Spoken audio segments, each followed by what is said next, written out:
Good afternoon sir. Sir, আজকে একজন ক্লায়েন্টের সাথে কথা হচ্ছিল। তো উনি মিউচুয়াল ফান্ডে ইনভেস্টমেন্ট করতে ইচ্ছুক, কিন্তু ওনার একটাই কোশ্চেন যে আমি কেন হচ্ছে একজন ডিস্ট্রিবিউটার থ্রুতে আমার মিউচুয়াল ফান্ডে ইনভেস্টমেন্টটা করব, যেখানে অলরেডি ওনার কাছে অনেকগুলো হচ্ছে বাই অপশন অলরেডি আছে মিউচুয়াল ফান্ডে ইনভেস্টমেন্ট করার জন্য। ঠিক আছে সর্বানু, যেটা আমি বুঝতে পারছি যে একজন মিউচুয়াল ফান্ডে ইনভেস্টমেন্ট করতে চান একটা ক্লায়েন্টস, তো উনি বলছেন যে আমি ডিস্ট্রিবিউটারের থ্রু কেন করব। দেখো, একটা ব্যাপার হচ্ছে এটা শুধু ওনার না, অনেকেরই প্রশ্ন থাকে যে আমি ডাইরেক্টে ইনভেস্টমেন্ট করব, রেগুলারে আমি কেন করব। তো আজকে কেন ডাইরেক্ট, কেন রেগুলার, কিংবা বিভিন্ন অনেকেরই মধ্যে অনেক প্রশ্ন থাকে। তো এই নিয়ে আজকে আমরা একটা ভিডিও বানাবো। তো সবার আগে আমি তোমাকেই প্রশ্ন করি যে তোমার বাড়িতে যদি কারো মানে কোনো হয়তো কোনো ব্যক্তির যদি শরীর খারাপ হয়, তো প্রথম স্টেপটা কি থাকে? অবশ্যই ডাক্তার দেখানো, ডাক্তারের কাছে যাওয়া। কিংবা আমরা অনেক সময় কি করি যে আমরা নিজেরাই যাই একটা মেডিসিন দোকান থেকে মেডিসিন নিই, এবং 1-2 দিনের মধ্যে আমরা ওই মেডিসিনটা দেখি, যদি ঠিক হচ্ছে তাহলে বেটার, না হলে আমরা একজন যে কনসার্ন ডক্টর রয়েছেন যে ওনার কাছে আমরা যাই, তাই তো? তো ব্যাপারটা হচ্ছে ঠিক কে করে, ডাক্তার করে না ওষুধ করে? অবশ্যই ওষুধ করে। তো আমাদের সেম যদি আমি বলি, যে কোনো মিউচুয়াল ফান্ড রিটার্ন দেয়, ডিস্ট্রিবিউটর রিটার্ন দেয় না। সিমিলারলি একজন ডাক্তারের থেকেও ইম্পর্টেন্ট হচ্ছে ওষুধগুলো মেডিসিন পেশেন্টটাকে ঠিক করে, ডাক্তার করেন। কিন্তু তবু আমরা ডাক্তারের কাছে কেন যাই? যে ডাক্তার জানে ওই পেশেন্টের জন্য কোন এজ, ওনার কি ক্যাপাসিটি, ওনাকে কি ডোজের ওষুধটা দেওয়া দরকার, এবং কোনটা দিলে খুব তাড়াতাড়ি ওর যে শরীরের যে প্রবলেমটা হচ্ছে রিকভারি হবে, এর জন্যই সাজেশন নেওয়ার জন্য। সেম ইনভেস্টমেন্টের ক্ষেত্রেও হয়, এবং ফাইন্যান্সিয়াল দিকেও এই ব্যাপারটা থাকে। কারণ আমরা হেলথের যে প্রবলেমটা আমরা 3 থেকে 4 দিনের মধ্যে ফাইন্ড আউট করি, এবং আমরা হয় ডক্টর চেঞ্জ করি, না হয় মেডিসিন চেঞ্জ করি, যে কোনো ডিসিশন নিই। বাট যখন কোনো ফাইন্যান্সিয়াল যখন গোল অ্যাচিভ করতে হয়, তখন লং টার্ম আমাদেরকে ওয়েট করতে হয়, ওইটা আমরা ডিসিশনটা আমাদের ঠিক না ভুল জানার জন্য। তাই একজন ইনভেস্টারের একজন সাথে একটা ডিস্ট্রিবিউটারের রোল কি, আজ আমি একটা প্রেজেন্টেশনের মাধ্যমে তোমাকে দেখাতে চাই। আজকে আমরা জানবো যে একজন মিউচুয়াল ফান্ডে ডিস্ট্রিবিউটারের কি দরকার, এবং কার জন্য মিউচুয়াল ফান্ড ডিস্ট্রিবিউটারের দরকার আছে, এবং কাদের জন্য মিউচুয়াল ফান্ড ডিস্ট্রিবিউটারের কোনো দরকার নেই। আজকে আমরা এই প্রেজেন্টে দেখুন মার্কেটে কি হয়, অনেক টাইপের ফান্ড থাকে, যেমন equity fund, date fund, hybrid, ELSS, liquid fund, এবং একটা কমপ্লিট একটা কনফিউজিং ব্যাপার থাকে যে আমি কিভাবে ইনভেস্টমেন্ট করব। অনেকে মিউচুয়াল ফান্ড সম্বন্ধে জানে, আবার অনেকে কিছুই বোঝে না। অনেকে, কারণ আমাদের যে ট্রেডিশনাল যে ইনভেস্টমেন্টগুলো রয়েছে, পোস্ট অফিস বিভিন্ন ধরনের স্কিম রয়েছে, ব্যাংকের বিভিন্ন ধরনের গ্যারান্টেড স্কিম রয়েছে, আমরা সাধারণত ওখানেই অভ্যস্ত রয়েছি। আর ইকুইটি মার্কেট বা মিউচুয়াল ফান্ডের থ্রু যে ইকুইটিতে ইনভেস্টমেন্ট করা, এটা অনেকেই জানে না। তো এই ব্যাপার নিয়ে চলুন দেখি যে কাদের জন্য মিউচুয়াল ফান্ড ডিস্ট্রিবিউটারের দরকার, আর কাদের জন্য মিউচুয়াল ফান্ড ডিস্ট্রিবিউটারের কোনো দরকার নেই। তো মানে এখানে কাদের জন্য প্রথমেই জানবো যে দরকার নেই। আপনি যদি একজন ফাইন্যান্সিয়াল প্ল্যানার হন, সিএফপি হন, আপনি যদি ইনভেস্টমেন্ট অ্যাডভাইজার হন, এবং আপনি যদি ফাইন্যান্সিয়াল প্রফেশনাল হন, এবং আপনি একজন এক্সপিরিয়েন্সড ইনভেস্টর হন, যে আপনার বহু বছর ধরে আপনি মার্কেটে ইনভেস্টমেন্ট করছেন, তাহলে আপনার জন্য কোনো মিউচুয়াল ফান্ড ডিস্ট্রিবিউটারের দরকার নেই, কারণ আপনি অলরেডি এই প্রফেশনের সাথেই যুক্ত রয়েছেন। এবং যদি আপনার market knowledge, asset allocation, tax planning, risk management, এই ব্যাপারগুলো সম্বন্ধে আপনার পুরোপুরি নলেজ থাকে, তাহলে আপনার জন্য কোনো কিছু দরকার নেই। এবং আপনি যদি একজন ডিআইওয়াই ইনভেস্টর হন, মানে সব কিছুই যদি নিজে করতে পারেন, কীরকম, যেমন রিসার্চ অ্যান্ড কম্পেয়ার ফান্ড করতে পারেন, ট্র্যাক পোর্টফোলিও করতে পারেন, রিব্যালেন্সিং পোর্টফোলিও করতে পারেন, এবং আপনি যদি সবসময় আপডেট থাকেন আপনার ইনভেস্টমেন্ট ব্যাপার নিয়ে, তাহলে আপনার জন্য কিন্তু কোনো ডিস্ট্রিবিউটারের কোনো রিকোয়ারমেন্ট নেই।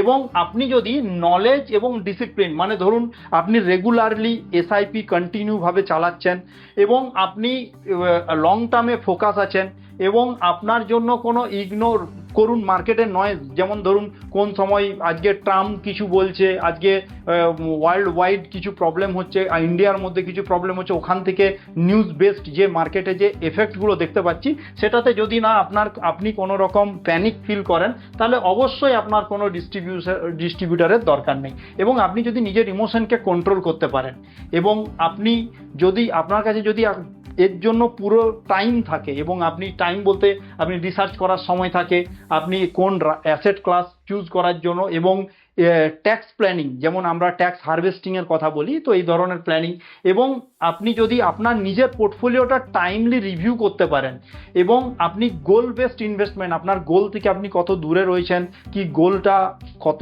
দিন লাগবে, কত ইনভেস্টমেন্ট বাড়াতে হবে, কি কতদিন টাইম হরাইজন বাড়াতে হবে, এই ব্যাপারগুলো নিয়ে যদি পুরোপুরি আপনি একজন নলেজেবল পারসন হন, তো আমি বলবো আপনার জন্য কোনো মিউচুয়াল ফান্ড ডিস্ট্রিবিউটারের দরকার নেই, আপনি নিজেই আপনার ইনভেস্টমেন্ট আপনি জার্নি শুরু করতে পারেন। তো এবারে কাদের জন্য মিউচুয়াল ফান্ড ডিস্ট্রিবিউটারের দরকার আছে?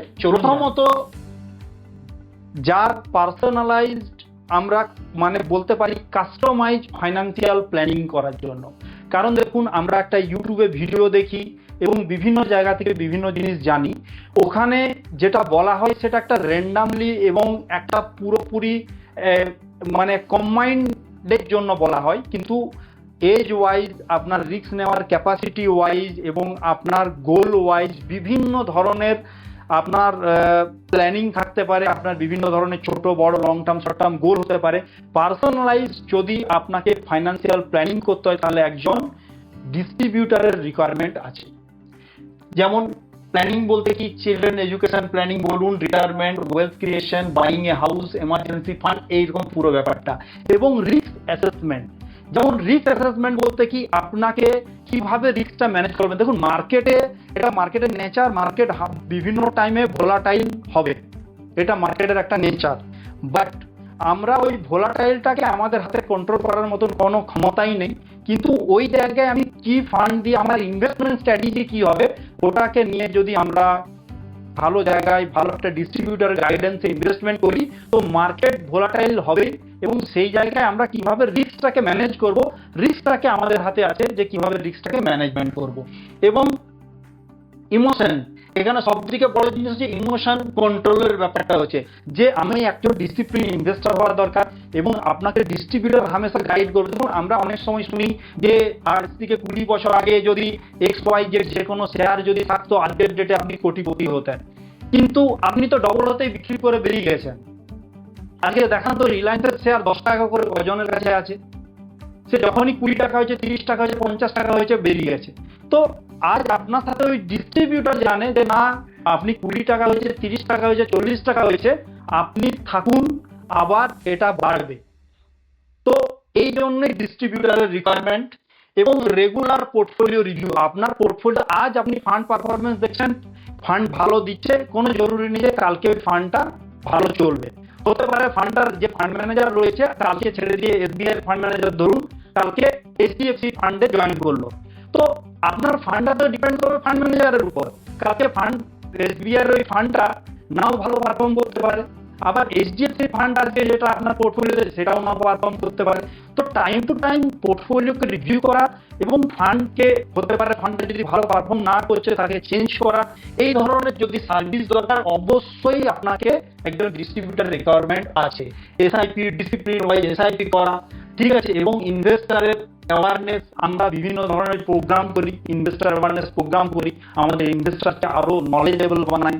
এবং কমপ্লিট ফাইন্যান্সিয়াল সাপোর্ট, শুধু মিউচুয়াল ফান্ড না, তাকে তার ইন্স্যুরেন্সের প্রোটেকশন দেওয়া, তাকে ট্যাক্স সেভিং করা, কোন জায়গায় রিটায়ারমেন্ট প্ল্যানিং, স্টেট প্ল্যানিং, এবং বিভিন্ন ধরনের তাকে প্ল্যানিং, তাকে আগে দেখুন, একটা আমরা সাধারণত কথা কি বলি, আমাকে একটা বাগান বানালে হবে না, বাগানটার চারদিকে আগে বেড়ার ব্যবস্থা করতে হবে। এটা কিন্তু একটা ডিস্ট্রিবিউটারে আপনাকে প্ল্যানিং করে আপনাকে বলবে যে কিভাবে আপনি আপনার যে এত সুন্দর একটা গার্ডেন তৈরি করছেন, ওই গার্ডেনটাকে কিভাবে সেভ করবেন। এবং আপনাকে আপনার বিভিন্ন ধরনের আছে, আজ নমিনি, আজ যেমন KYC problem, account opening problem, SIP registration, redemption, এবং এগুলো অনেক সময় কি অনেক দিকে অনেক প্রবলেম হয়। ধরুন কালকে নমিনি ডেথ হয়ে গেল কিংবা যে অ্যাকচুয়াল ইনভেস্টর তার ডেথ হয়ে গেল, তার নমিনি কিভাবে রিকভারি করবে, এই ধরনের অনেক রকম মানে এক প্রবলেম আছে। এইগুলোর জন্য একটা ডিস্ট্রিবিউটর আপনাকে হেল্প করবে। এবং long term relationship, long term আপনার যে লং টার্ম গোল, একটা ডিস্ট্রিবিউটর শুধু ইনভেস্টমেন্ট করিয়ে দেওয়ার জন্য নয়, তা এবং আপনার গোল পর্যন্ত আপনাকে নিয়ে যাওয়া। জাস্ট আপনি বলতে পারেন যে অর্জুনের সাথে কৃষ্ণ যেমন একটা সারথি হিসাবে কাজ করেছে, আপনার সাথে আপনার ডিস্ট্রিবিউটর ঠিক ওইভাবেই কাজ করবে। যদি এই হচ্ছে ডিস্ট্রিবিউটরের রোল। এবং চলুন আপনাদেরকে একটা ডেটা দেখায়। দেখুন, এটা একটা হচ্ছে কোয়ার্টার 1 মানে 2024 থেকে 2026, এটা হচ্ছে এমভি থেকে নেওয়া একটা ডেটা। এখানে এসআইপি দেখুন, নিউ এসআইপি কত হয়েছে এবং স্টক কত হয়েছে। আমি যদি লাস্টে দেখি যে মানে জানুয়ারি, ফেব্রুয়ারি, মার্চ এই 2026-এ মানে 157 লাখ কোটি টাকার নতুন এই 3 মাসে নতুন এসআইপি রেজিস্টার হয়েছে। আবার 158 লাখ কোটি টাকা এসআইপি স্টপ হয়েছে। কেন জানেন তো? Due to direct investment. Okay guide করার মতন কেউ নেই যে কখন আমাকে বেরোতে হবে, মার্কেট প্যানিক হবে, 24 থেকে 26-এর রিটার্নই নেই মার্কেটের মধ্যে। যে সময় ইনভেস্টমেন্ট করার কথা, যারা ডাইরেক্ট ইনভেস্টমেন্ট করেছিল বিভিন্ন গাইডেন্সের অভাবে, ইউটিউবে দেখে এবং বিভিন্ন জায়গা থেকে, তারা আজকে কিন্তু মার্কেট থেকে বাইরে। আবার মার্কেট মুভ করা স্টার্ট করবে, তখন আবার ওরা টপে গিয়ে ঢুকবে। তো ওরা হামেশা টপেই ঢুকবে আর বটমই বেরোবে। তো এই যে প্যানিক সিচুয়েশন হচ্ছে, এই ব্যাপারগুলো হচ্ছে, এর জন্য আমরা বিভিন্ন ধরনের আমাদের কাস্টমারদের জন্য ইনভেস্টর অ্যাওয়ারনেস প্রোগ্রাম জানাই। দেখুন, এইভাবে আমরা আমাদের প্রোগ্রাম সেট আপ করি বিভিন্ন সময়, যাতে আমাদের ক্লায়েন্টরা, কাস্টমাররা হামেশা তারা নিজেরা নলেজেবল হয় এবং তারা কেন ইনভেস্টমেন্ট করছে, শুধু আমি বলছি বলে ইনভেস্টমেন্ট না, আমার প্রত্যেকটা ক্লায়েন্ট এই ব্যাপার নিয়ে জানে যে আমি কোন উদ্দেশ্যে, কেন, কি কারণে আমরা ইনভেস্টমেন্ট করছি। তো এই জন্য আবার বলি যে হয়তো আপনি ডাইরেক্টে গিয়ে 20 পয়সা, 30 পয়সা, 40 পয়সা বাঁচাতে পারবেন, কিন্তু এর জায়গায় আপনি রেগুলারে যদি ইনভেস্টমেন্ট করেন, একটা ডিস্ট্রিবিউটরের থ্রু ইনভেস্টমেন্ট করেন, যে এই যে পুরোপুরি কনভারসেশন গুলো রয়েছে, এই জায়গাগুলো আপনার সাথে আপনার ডিস্ট্রিবিউটর আপনার সাথে হ্যান্ড হোল্ডিং সাপোর্ট করবে। তো যদি ভিডিওটা ভালো লাগে অবশ্যই এটাকে শেয়ার করবেন, এবং আপনার যদি রিকোয়ারমেন্ট হয় একজন ডিস্ট্রিবিউটরের ইনভেস্টমেন্ট করার জন্য, তো স্ক্রিনে দেওয়া নাম্বারে কল করবেন। Thank you.